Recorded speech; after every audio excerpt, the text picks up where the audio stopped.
What is up, Karanics? In this video, we'll be talking about this week's Dumb Money event week as well as the property and vehicle discounts. This event week is from March 20th through March 26th, 2025. The current price ride for this week is the Enos Windsor Drop. It's primarily based on the Rolls-Royce Dawn mixed with the Ghost and has a normal price of $900,000.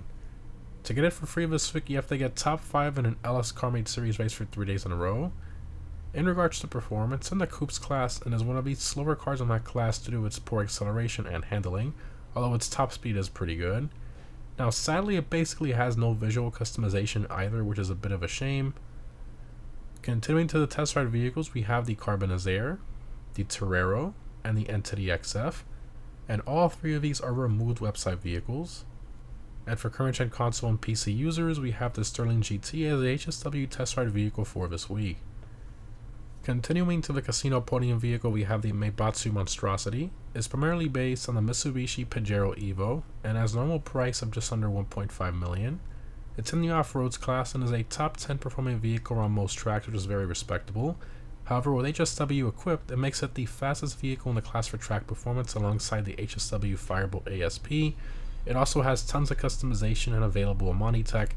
Highly recommend trying to win this one off the podium this week. In terms of the dealership cars this week, in luxury autos we have the Chavos V6 and the Euros X32.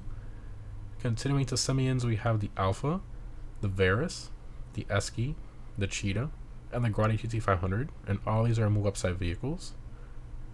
Continuing to discounts, starting off with the property discounts, we unfortunately don't have any on sale.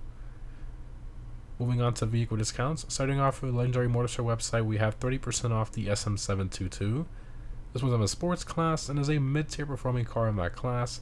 This is mainly due to its handling, which isn't the greatest, but otherwise it's pretty quick in a straight line, plus the customization is great and the styling to me is phenomenal. It's a bit pricey, but considering what it's based on in real life, I think it's well worth it. Next up, we have 30% off the Furia. So this one's in the supercar class and is a top 20 performing vehicle in that class, not including HSW. It's right around the pace of cars like the T20 and the Osiris, so not too bad. It has some decent customization and an active aero spoiler as well, which is pretty cool. Continuing, we have 30% off the Deity. It's in the sedans class and is a mid-tier performing car in that class, so not all that quick, but the customization and styling is great, especially since it offers Amani tech as well. Moving on to the Warstock website, we have 40% off the Streamer 216. It seats 4 players and it really isn't all that special of a plane.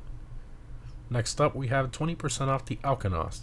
So this one still remains as the largest purchasable plane in the entire game. It of course has the bombs and the countermeasures, plus some liveries as well. However, this massive plane only seats 2 players, which I think is a bit ridiculous. Continuing, we have 40% off the Rogue. So this one has tons of weapon upgrades and has the highest top speed of all the prop planes in the game. At this price, I think it's a pretty decent deal. Continuing to the latest Travels website, we have 40% off the Sea Sparrow. So this one is not to be confused with the Kasatka regular Sparrow. This is its own separate thing. Now obviously it can land on water and it does have a weapon upgrade just like the regular Sparrow, which is pretty cool, but it's not nearly as quick, although I suppose it can be useful for certain missions out at sea and stuff like that. Moving along to the gun van, we follow weapons available this week and 40% off the Up and Atomizer and free sticky bombs as well. For Double Money, we have Double Money NRP on the Adversary Mode Vespucci Job Remix. And in the Mackenzie Field Hangar business, we have the Oscar Guzman Flies Again Finale, the Titan Job, which means you'll get over 1.5 million, which on average, completing all of the missions takes around 45 minutes to an hour. So basically right on par with Kyle for something that's different and pretty fun, so definitely worth playing this week for those of you who haven't had a chance to do them yet. For the weekly challenge, if you rob 3 stash houses, you'll receive a 100k bonus and the White Western brand t-shirt as well. For the FIB Priority File in the Garment Factory this week is going to be the Fine Art File. Continuing to the weekly vehicle robberies from the Salvage Yard business, again, these only change once per event week. We have the Podium Robbery with the SM722, the Gangbang Robbery with the Roosevelt Valor, and lastly the Cargo Ship Robbery with the Schlagen GT, and none of these are claimable this week. And lastly, for the time trials, this week's normal time trial is the Legion Island 2. Highly recommend a quick bike for this one. For the premium race, we have the Supercar Race Downtown Underground. I highly recommend the Emerus, Krieger, Amaggio, or LM87 for this race. And if you're on current gen, I highly recommend using the HSW Weaponized Ignis or the HSW Cyclone 2. And lastly, for current gen console and PC users, the HSW Time Trial Specific Bluffs. As always, the HSW Hakuchi Dragba, the best one for these.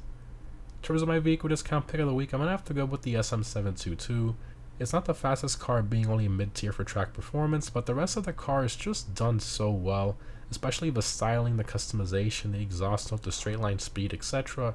For a car based on the ultra-limited SLR Sterling Moss Edition being worth over $3 million today, I think for under $1.5 million in game, it's a pretty good price for this car. Anyways guys, overall this event week I would definitely say is slightly above average. Its biggest saving grace is obviously the Oscar Guzman finale mission paying double money, but the rest of the event week isn't all that great. No properties on sale and only 7 vehicles on sale, with 4 of them being aircraft, and the only other double money opportunity being in adversary mode. It's a bit underwhelming, so factoring in everything, I'm going to give this week a solid 6 out of 10. Let me know what you guys think down below in the comments. Thanks again for watching, hope this was helpful, and I'll see you in the next one.